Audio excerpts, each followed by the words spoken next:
Hi folks, this is John from Pottery Works. I'm going to try to throw a one-piece birdhouse. I've seen these a couple other tubers, but I haven't seen anybody trying to show you how to make them. So we'll see what happens. I've got 4 pounds of clay. I think that's, so this is the first time, so I may have to use more or less, I don't know which.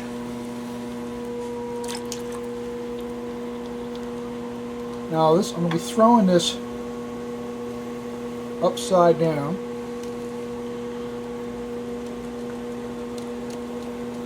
Now I want to leave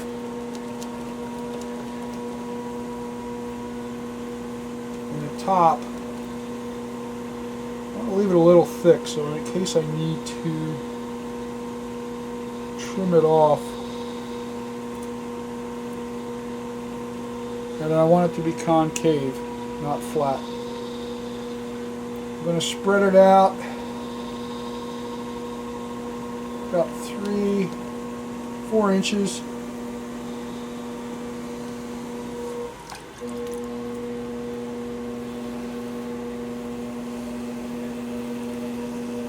Now we're going to leave some meat down here at the bottom, because I want to make that the roof and I want it to have an overhang.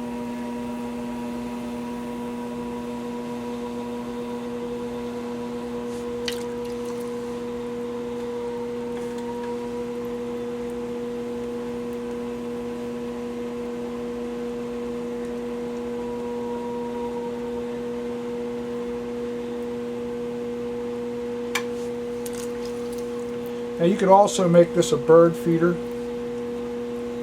just simply by putting 2 holes,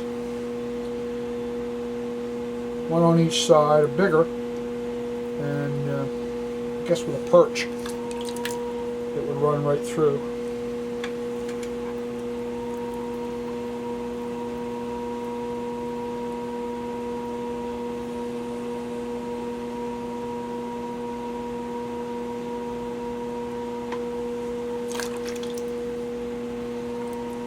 Cone in a little bit, keep it in tight.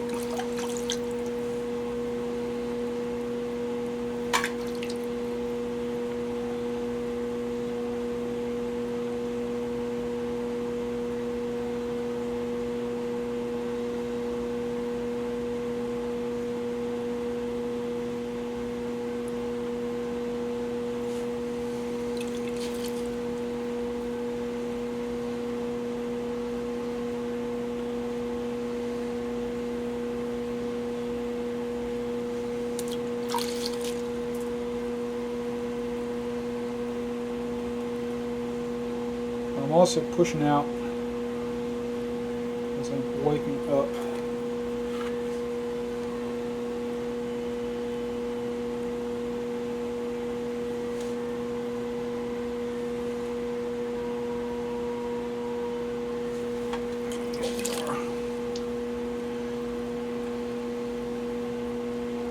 This is when a mirror comes in handy, except mine's so covered with mud I can't see it.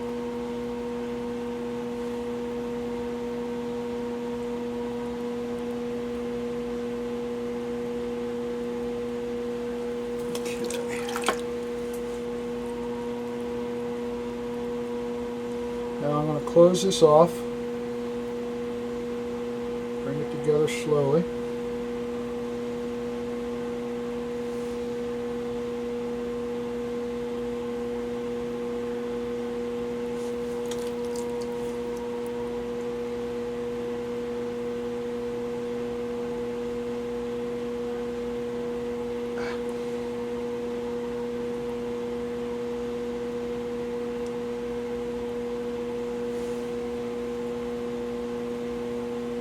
Now you don't want the sides of the belly of the birdhouse to be any bigger than your roof. You want to leave a little overhang.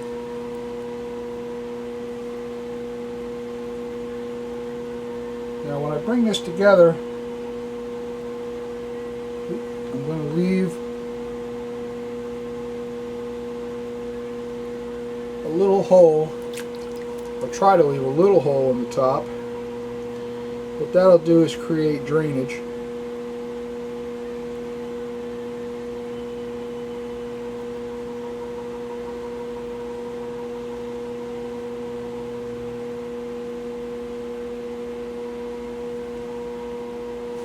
It's just about where I need it to be.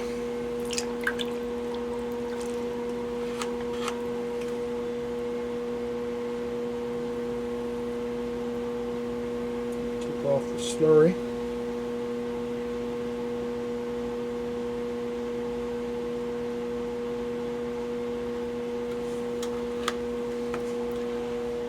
Use my pin tool to kind of thin this bottom up a little bit.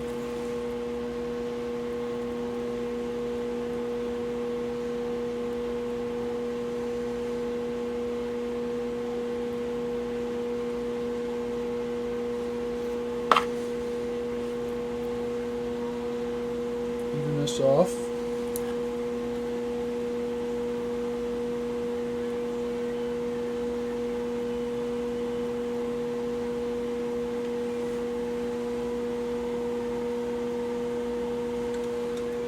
Now most of the ones I've seen don't do that, and if you're going to use it, I think it's very important in case water or anything gets in there, it can drain out, or you can certainly close it and then put a couple of drain holes. But this way, it's very at the way bottom if you're in a freezing area, and if you leave them out, if water gets in there, it'll certainly shatter it.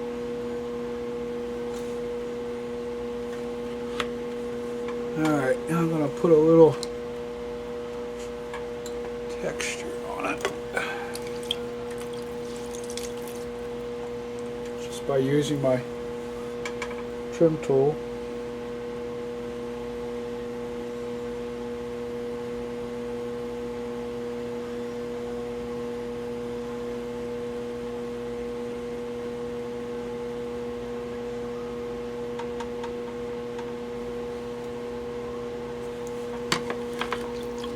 Touch that lightly with a sponge.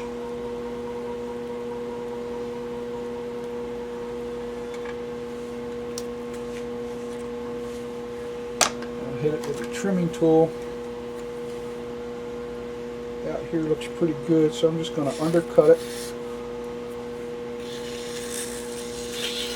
Now what you want to do, I'll try to show it, is you want to kind of push that roof. Right now all I'm going to do is to cut underneath of it, but when I go to trim it, I'm actually going to curl that up. What I'll do is use a fettling knife and I'll slide it in. You can actually do a little bit of it now, but you're taking too much of the clay, more of the clay out of there than I want to take out. So once it gets a little leather hard,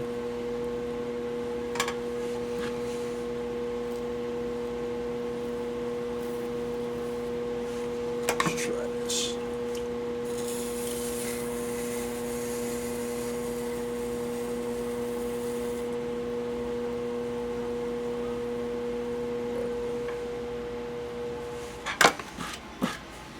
Okay, so what I want to do, as you can see, that's the shape. I'll try to turn it upside down for you. That would be what it looks like hanging. What I'll do is once it gets dry enough, put a hole, the right size hole for whatever bird you're trying to attract, and then a hole in the top with a piece of leather as the hanger. Now this thing weighs pretty light. Like I said, I used 4 pounds. I probably could have got the walls a little thinner, but this is just the first piece. So we'll see what happens. Alright, this is John from Pottery Works. Let this dry for a day or two, and then I'll create another video on how to trim it.